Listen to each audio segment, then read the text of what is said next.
तो आज की बड़ी खबर यह है कि लगभग 1 करोड़ 30 लाख किलोमीटर की यात्रा करने के बाद आज भारतीय अंतरिक्ष यात्री ग्रुप कैप्टन शुभांशु शुक्ला पृथ्वी पर वापस लौट आए हैं। इंटरनेशनल स्पेस स्टेशन से शुभांशु शुक्ला कल शाम 4:45 पर रवाना हुए थे और करीब 22 घंटों की यात्रा के बाद आज दोपहर 3 बजे उनके ड्रैगन स्पेसक्राफ्ट का कैलिफोर्निया के पास प्रशांत महासागर में स्प्लैश डाउन हुआ। अंतरिक्ष से पृथ्वी के वायुमंडल में प्रवेश करने के बाद समुद्र में किसी स्पेसक्राफ्ट के उतरने की प्रक्रिया को हम अंग्रेजी में स्प्लैश डाउन कहते हैं। जब यह स्पेसक्राफ्ट समुद्र में पानी पर उतरता है, आप यह भी कह सकते हैं कि पानी पर यह लैंड करता है, क्योंकि जमीन के मुकाबले पानी पर लैंड करना ज्यादा सुरक्षित होता है। इसलिए आपने ज्यादातर स्पेसक्राफ्ट्स को पानी पर ही उतरते हुए देखा होगा। तो सबसे पहले आप आज की ये तस्वीरें देखिए और फिर हम शुभांशु शुक्ला की पृथ्वी पर इस वापसी को डिकोड करेंगे। The teams on the ground, as well as the Axia Mission 4 crew currently on Dragon and ready for their departure from station, are all go to proceed with today's undocking and departure. And it'll last about 20 seconds.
इस splash down के बाद वहां पर मौजूद SpaceX की एक team ने axiom 4 mission के इस ड्रैगन स्पेसक्राफ्ट को समुद्र से रिकवर करके एक शिप पर रखा। वहां इस स्पेसक्राफ्ट का दरवाजा खोला गया और फिर एक मेडिकल टीम ने इन अंतरिक्ष यात्रियों का शुरुआती चेकअप किया। स्पेसएक्स के फैल्कन रॉकेट की मदद से इस एक्सियम 4 मिशन को अंतरिक्ष में भेजा गया था और सबसे पहले एक्सियम 4 मिशन की कमांडर पेगी विटसन इस स्पेसक्राफ्ट से बाहर आई। इसके बाद मिशन पायलट यानी second in command Shubhanshu Shukla बाहर निकले और फिर बाकी दोनों अंतरिक्ष यात्रियों को भी बाहर निकाला गया। अब आप इन तस्वीरों में देखिए कि सभी अंतरिक्ष यात्रियों को सहारा देकर इस स्पेसक्राफ्ट से बाहर लाया गया। शुभांशु शुक्ला को भी कई लोगों ने एक साथ मिलकर सहारा दिया और तब कहीं जाकर वो अपने पैरों पर खड़े हो पाए। 18 दिनों तक स्पेस स्टेशन पर रहने के बाद इन अंतरिक्ष यात्रियों को इस समय पृथ्वी की ग्रेविटी और वातावरण का अभ्यस्त होने में थोड़ा सा समय लगेगा और अंतरिक्ष की माइक्रो ग्रेविटी में रहने के दौरान अंतरिक्ष यात्रियों के शरीर में कई प्रकार के बदलाव आते हैं। अब इनका हेल्थ चेकअप करने के बाद हर एक अंतरिक्ष यात्री के लिए 7 दिनों का एक रिहेबिलिटेशन यानी स्वास्थ्य सुधार करने का एक प्लान बनाया जाएगा, जिसमें ये रिकवर करेंगे, वापस उसी स्थिति में आएंगे जिस स्थिति में ये यहां से गए थे। और ये प्लान इन्हें धीरे धीरे पृथ्वी के वातावरण के अनुकूल बनाएगा। स्पेस की माइक्रोग्रेविटी में रहने के बाद अंतरिक्ष यात्रियों की मांसपेशियां और हड्डियां कमजोर हो जाती हैं और अब इन्हें पैदल चलने के साथ उठना और बैठना भी एक बार फिर से सीखना होगा। और इस यात्रा के बाद हार्ट और ब्लड प्रेशर पर बहुत गहरा असर पड़ता है। अंतरिक्ष यात्रियों को पृथ्वी पर संतुलन और दिशा भ्रम जैसी परेशानियां भी आती हैं और यही वजह है कि अंतरिक्ष से लौटने के बाद हर 10 में से 9 अंतरिक्ष यात्रियों को चोटें जरूर लगती हैं। हालांकि शुभांशु शुक्ला और उनके साथियों ने अंतरिक्ष में बहुत ज्यादा वक्त नहीं बिताया है, कम वक्त ही बिताया है, इसलिए उनमें ऐसे लक्षण देखने की संभावना कम है। इसके बावजूद उनके लिए अगले कुछ समय तक पैदल चलना, सोना और यहां तक कि पानी पीना भी एक चुनौती जैसा होगा। आने वाले दिनों में शुभांशु शुक्ला पर कई परीक्षण किए जाएंगे और नासा के साथ इंडियन एयरफोर्स उनके शारीरिक और मानसिक स्वास्थ्य पर कड़ी नजर रखेगी। अब आपको यह बताते हैं कि शुभांशु शुक्ला के स्पेसक्राफ्ट की लैंडिंग रात में क्यों हुई, क्योंकि अभी आपने तस्वीरों में देखा होगा यह लैंडिंग रात के अंधेरे में हो रही थी। तो स्पेसक्राफ्ट की लैंडिंग का समय दिन या रात के आधार पर तय नहीं होता, बल्कि किसी स्पेसक्राफ्ट की सुरक्षा, मौसम और रेस्क्यू टीम की तैयारियों पर निर्भर होता है। आजकल स्पेसक्राफ्ट में ऐसे एडवांस्ड उपकरण लगे होते हैं जिनकी मदद से रात के अंधेरे में भी सुरक्षित लैंडिंग संभव है, और ऐसा पहले भी कई बार किया जा चुका है। यानी ये लैंडिंग रात में इसलिए हुई क्योंकि वो समय जो था वो सबसे सुरक्षित समय माना गया। ये समय सुरक्षित तरीके से पृथ्वी पर वापसी के लिए सबसे बेहतर समय था, कैलकुलेशंस के हिसाब से बेहतर समय था। इंटरनेशनल स्पेस स्टेशन में रहने के दौरान शुभांशु शुक्ला ने 310 बार पृथ्वी की परिक्रमा की, और इस दौरान उनके सामने 300 से ज्यादा बार सूर्योदय हुए और सूर्यास्त हुए। सोचिए, पृथ्वी पर 300 से ज्यादा सूर्योदय और सूर्यास्त देखने में आपको लगभग 10 महीने का समय लग जाएगा, लेकिन शुभांशु शुक्ला ने सिर्फ 18 दिनों के अंदर यह सब अनुभव कर लिया। और इस दौरान शुभांशु शुक्ला ने करीब 1 करोड़ 30 लाख किलोमीटर की यात्रा की, जो पृथ्वी और चंद्रमा के बीच की दूरी से करीब 33 गुना ज्यादा है। शुभांशु इंटरनेशनल स्पेस स्टेशन पर जाने वाले पहले भारतीय बन गए हैं, और वहां से पृथ्वी वापस आने से पहले उन्होंने एक बड़ा भावुक और बड़ा स्पेशल संदेश दिया था। आज आप सब लोग सबसे पहले शुभांशु शुक्ला का यह संदेश सुनिए, जिससे हमारे देश के 146 करोड़ भारतीयों को प्रेरणा जरूर मिलेगी। आप सोचिए, ये हमारे जो ब्रांड एम्बेसडर हैं शुभांशु शुक्ला, ये अंतरिक्ष में जाने के बाद भी भारत के बारे में क्या सोच रहे थे, और आज हमारे भारत का जो सबूत गैंग है, हमारे देश में जो वो लोग हैं जो भारत को पसंद नहीं करते, जो भारत में हर समय कमियां निकालते रहते हैं, जो हर डेटा में ये देखते हैं कि इसमें भारत सबसे नीचे क्यों नहीं है, जब भारत कभी हार जाता है तो तालियां बजाते हैं। आज उन सब लोगों को यह देखना चाहिए कि एक सच्चा देशभक्त जब अपने देश से बहुत दूर अंतरिक्ष में भी होता है तो वो अपने देश के बारे में क्या सोचता है।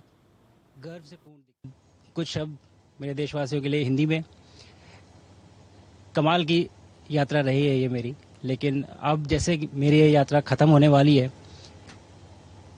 आपकी और मेरी यात्रा अभी बहुत लंबी है। हमारी ह्यूमन स्पेस मिशन की जो यात्रा है वो बहुत लंबी है और बहुत कठिन भी है, लेकिन मैं आपको विश्वास दिलाता हूं कि अगर हम निश्चय कर लें तो तारा अभी प्राप्यन्ते, इवन स्टार्स आर अटेनेबल।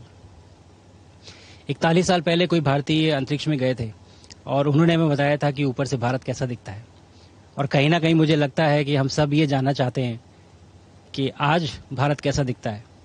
मैं आपको बताता हूं, आज का भारत स्पेस से महत्वाकांक्षी दिखता है। आज का भारत निडर दिखता है। आज का भारत कॉन्फिडेंट दिखता है। आज का भारत गर्व से पूर्ण दिखता है।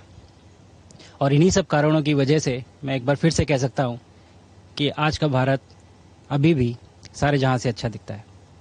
जल्दी धरती पर मुलाकात करते हैं। धन्यवाद। आज का भारत सारे जहां से अच्छा दिखता है।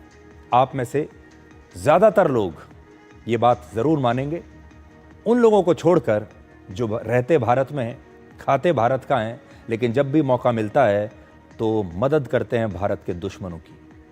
ये उन लोगों के लिए भी एक संदेश है। तो पृथ्वी से इंटरनेशनल स्पेस स्टेशन की जो दूरी है वो 400 किलोमीटर के आसपास की है, और 400 किलोमीटर की दूरी तय करने में ड्रैगन स्पेसक्राफ्ट को करीब 22 घंटों का समय लगा। अब सोचिए, दिल्ली से लखनऊ की दूरी लगभग 400 किलोमीटर ही है, और कोई भी फ्लाइट ये दूरी लगभग 1 घंटे में तय कर सकती है। तो फिर स्पेस स्टेशन से पृथ्वी पर आने या जाने में करीब 1 दिन का वक्त क्यों लगता है? अंतरिक्ष से पृथ्वी पर आने का मतलब सीधे वापस आना नहीं होता। स्पेस स्टेशन से अनडॉक होने के बाद ड्रैगन स्पेसक्राफ्ट धीरे धीरे पृथ्वी की निचली कक्षा में पहुंचा। इस दौरान स्पेसक्राफ्ट की रफ्तार लगभग 28,000 किलोमीटर प्रति घंटा होती है। तेज रफ्तार से पृथ्वी की तरफ वापस आना बहुत खतरनाक हो सकता है, घातक हो सकता है और स्पेसक्राफ्ट इस दौरान नष्ट भी हो सकता है। और इसीलिए स्पेसक्राफ्ट अपनी रफ्तार को कम करते हुए बिल्कुल एंगल एंगल पर पृथ्वी के वायुमंडल में प्रवेश करता है और पृथ्वी पर किसी तय लोकेशन पर उतरने के लिए ऐसा करना आवश्यक है। और इस प्रक्रिया में अगर छोटी सी भी गलती हो जाए तो स्पेसक्राफ्ट पृथ्वी पर वापस लौटने के बदले किसी दूसरी दिशा में भी जा सकता है या फिर जो जगह तय की गई है लैंड करने के लिए उस जगह से भटक कर किसी दूसरी जगह जा सकता है। हो सकता है समुद्र की बजाय किसी पहाड़ पर लैंड कर जाए और नष्ट हो जाए। हालांकि नए स्पेसक्राफ्ट्स में यह सारी प्रक्रिया ऑटोमेटिक तरीके से होती है। स्पेसक्राफ्ट जब वायुमंडल में री एंट्री यानी पुनः प्रवेश करता है तब वायुमंडल से घर्षण की वजह से इसका तापमान लगभग 1900 डिग्री सेल्सियस तक पहुंच जाता है। सोचिए 1900 डिग्री सेल्सियस, आप शायद कल्पना भी नहीं कर पाएंगे इतनी गर्मी। और इस तापमान पर लोहा और स्टील जैसी धातुएं भी पिघल जाएंगी। हालांकि स्पेसक्राफ्ट में एक ऐसी हीट शील्ड लगी होती है जो स्पेसक्राफ्ट को ऊंचे तापमान पर भी सुरक्षित रखती है, इतनी गर्मी में भी सुरक्षित रखती है। आज आपने ध्यान दिया होगा कि जिस स्पेसक्राफ्ट से शुभांशु शुक्ला बाहर आए उस पर जलने के निशान दिख रहे हैं और ऐसा री एंट्री के समय वायुमंडल से हुए इसी घर्षण की वजह से हुआ होगा। शुभांशु शुक्ला की इस अंतरिक्ष यात्रा पर उनके परिवार को गर्व है, पूरे देश को गर्व है, लेकिन उनका परिवार कहता है कि शुभांशु की इस यात्रा से देश की अगली पीढ़ी को भी अंतरिक्ष में जाने और नई खोज करने की प्रेरणा मिलेगी। ये एक नई शुरुआत है हमारे देश की। तो आप पहले अब उनका बयान सुनिए और फिर हम अंतरिक्ष में शुभांशु शुक्ला के इस नए रिकॉर्ड के बारे में, इस नई शुरुआत के बारे में आपको बताएंगे।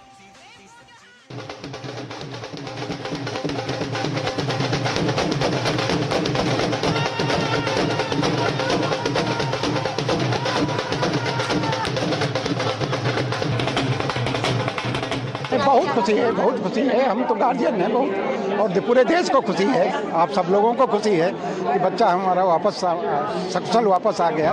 ये हमारे लिए और देश के लिए, सबके लिए देश के लिए बड़ा गर्व की बहुत गर्व की बात है। हमारे लिए खुद गर्व की बात है, हमारे लिए, सबके लिए देश के गर्व, मतलब जो है देश का परिवार के लिए कितना खुशी का पल है, कितना बहुत खुशी का पल है। बहुत हम लोग तो जो है वेट कर रहे थे, सकुशल वापसी का जो है वो पूरी तरह संपन्न हुआ। सब अच्छे से हो गया। सब ईश्वर साथ में है, ईश्वर ने ही उसको वहाँ पहुँचाया था, उसी की दुआओं से उसी के सब पहुँचाया था, उसी ने सब सुरक्षित लैंड कराया, सब कुछ वही है। क्या कहेंगे आखिरी? अब कुछ नहीं, आगे आने वाली पीढ़ी को सबक लेना चाहिए, सीखना चाहिए, जिसको आगे बढ़ना है वो आगे बढ़े अपना इसी तरह से। हाँ बिल्कुल, धरती पे आ गए हैं, बहुत प्राउड मोमेंट है हमारे देश के लिए भी और पूरे नेशन, मेरे लिए एंड पूरे नेशन के लिए of course, and we are highly excited. शब्द कम पड़ रहे हैं, अभी कोई स्केल नहीं है प्राउड का, वरना वो स्केल टूट जाता आज। इस मिशन में शुभांशु शुक्ला के साथ अमेरिका की अंतरिक्ष एजेंसी नासा का करीब 263 किलोग्राम महत्वपूर्ण सामान भी अंतरिक्ष से वापस लौटा है और इसमें इंटरनेशनल स्पेस स्टेशन पर किए गए 60 से ज्यादा वैज्ञानिक प्रयोगों का डेटा भी शामिल है। स्पेस स्टेशन पर 18 दिनों में शुभांशु शुक्ला ने माइक्रो एल्गी पर प्रयोग किए। ये एक कोशिका वाले ऐसे जीव होते हैं जो भविष्य में दूसरे बड़े स्पेस मिशंस के लिए भोजन, ऑक्सीजन और ईंधन का स्रोत बन सकते हैं। यानी उनके प्रयोग का डेटा बहुत अहम साबित होगा आगे चलकर। इस मिशन में शुभांशु शुक्ला ने कई रिकॉर्ड्स भी बनाए हैं। उन्होंने इंटरनेशनल स्पेस स्टेशन पर अपना हेयर कट करवाया और ऐसा करवाने वाले वो पहले भारतीय तो हैं ही, और माइक्रोग्रेविटी की वजह से अंतरिक्ष में हेयर कट करवाना बहुत मुश्किल होता है, इसलिए वहां ट्रिमर के साथ एक वैक्यूम क्लीनर भी इस्तेमाल किया जाता है ताकि हेयर कट के बाद वहां पर जो बाल हैं वो चारों तरफ फैल ना जाए। स्पेस स्टेशन पर कोई हेयर स्टाइलिस्ट तो होता नहीं, इसलिए अंतरिक्ष यात्री खुद ही हेयर कट करने में एक दूसरे की मदद करते हैं। अब सोचिए, हमारे देश में आप हेयर कट के बाद नहाते जरूर होंगे, लेकिन इस स्पेस स्टेशन में पानी बहुत सीमित मात्रा में होता है और अगर वहां पानी से नहाने की कोशिश भी करें तो पानी चारों तरफ हवा में बिखर जाएगा, जिससे स्पेस स्टेशन के उपकरण खराब हो सकते हैं। इसलिए अंतरिक्ष यात्री खुद को साफ रखने के लिए सिर्फ बॉडी वाइप्स और गीला तौलिया ही इस्तेमाल करते हैं, गीला टाल इस्तेमाल करते हैं। तो ये कुछ नई नई चीजें हैं। ये तस्वीरें आप देखिए, शुभांशु ने कैसे पानी का एक बबल बनाया है और ये पानी का बबल हवा में कैसे तैर रहा है। It's a water bubble moving tool. I can actually bring the People inside there? Yes. Wow. Air bubble inside a water bubble. I told you I have a water bender. तो ये जो अंतरिक्ष का जीवन है ये बड़ा अजीब है और इसके बारे में ज़्यादातर लोग जानते नहीं हैं, कल्पना भी शायद नहीं कर सकते और अनुभव करने का तो कोई सवाल ही नहीं है। हमारी पूरी कोशिश है, हम जानते हैं कि आप में से ज़्यादातर लोग शायद अंतरिक्ष में इस तरह का अनुभव कभी नहीं ले पाएंगे, लेकिन तस्वीरों के ज़रिए, वीडियोज़ के ज़रिए हम आपको वो अनुभव देने की कोशिश कर रहे हैं। तो शुभांशु शुक्ला का एक मिशन आज पूरा हो चुका है और उनके दूसरे मिशन की शुरुआत अब होने वाली है। उन्हें अंतरिक्ष इसलिए भेजा गया ताकि उनके अनुभव का फायदा आने वाले समय में भारत की स्पेस एजेंसी इसरो को मिल सके। वर्ष 2027 तक इसरो अपने रॉकेट की मदद से अंतरिक्ष में अपना पहला मानव मिशन भेजेगा और इस मिशन का नाम है गगनयान, जिसके लिए करीब 20,000 करोड़ रुपए का बजट रखा गया है। इससे पहले सोवियत संघ, अमेरिका और चीन अंतरिक्ष में अपना मानव मिशन भेज चुके हैं और भारत ऐसा करने वाला दुनिया का चौथा देश बन जाएगा। इसरो ने वर्ष 2035 तक अंतरिक्ष में अपना स्पेस स्टेशन बनाने का भी लक्ष्य रखा है और यह इंटरनेशनल स्पेस स्टेशन से भी मिलता जुलता ही होगा। और वर्ष 2040 तक भारत ने अपना अंतरिक्ष यात्री चंद्रमा की सतह पर उतारने का भी एक लक्ष्य रखा है और ऐसा करने के लिए पिछले 10 वर्षों में इसरो का बजट करीब 3 गुना ज्यादा बढ़ा दिया गया है। 2013 और 14 में इसरो का बजट करीब 5,500 करोड़ रुपए था और अब इस साल ये 13,400 करोड़ रुपए से ज्यादा का है। भारत के इन अंतरिक्ष मिशंस की कामयाबी शुभांशु शुक्ला के अनुभवों पर भी काफी हद तक निर्भर करेगी। सोचिए, आज से 41 वर्ष पहले वर्ष 1984 में विंग कमांडर राकेश शर्मा अंतरिक्ष में पहुंचने वाले पहले भारतीय बने थे और शुभांशु शुक्ला अंतरिक्ष में पहुंचने वाले अब दूसरे भारतीय हैं, लेकिन इंटरनेशनल स्पेस स्टेशन पर जाने वाले पहले भारतीय हैं। उस समय भारत के स्पेस मिशन में राकेश शर्मा के अनुभवों का इस्तेमाल नहीं हो पाया था, लेकिन शुभांशु शुक्ला के अनुभवों का इस्तेमाल अब इसरो के आने वाले मिशंस में और गगनयान मिशन में जरूर बहुत महत्वपूर्ण होगा। इस मिशन से, जिसका नाम है एक्सियोम 4, इससे एक नई चीज भी सीखने को मिली है और वो ये है कि पब्लिक और प्राइवेट कंपनियां मिलकर भी अंतरिक्ष में या दूसरे क्षेत्रों में बड़ी कामयाबी हासिल कर सकती है। नासा अमेरिका की एक सरकारी स्पेस एजेंसी है, जबकि एक्सियोम स्पेस और स्पेस एक्स जैसी प्राइवेट कंपनियों ने इस मिशन को अंतरिक्ष में भेजने में नासा की मदद की है। ये जो स्पेस एक्स कंपनी है ये इलॉन मस्क की कंपनी है और अमेरिका की एक प्राइवेट कंपनी एक्सियोम स्पेस ने इस मिशन को ऑर्गेनाइज किया और दुनिया के इतने बड़े उद्योगपति इलॉन मस्क की कंपनी स्पेस एक्स के फैल्कन रॉकेट की मदद से इस मिशन को अंतरिक्ष में लॉन्च किया गया और फिर अंतरिक्ष में जिस इंटरनेशनल स्पेस स्टेशन पर इस मिशन की डॉकिंग हुई उसमें नासा की भूमिका और भागीदारी सबसे ज्यादा महत्वपूर्ण थी।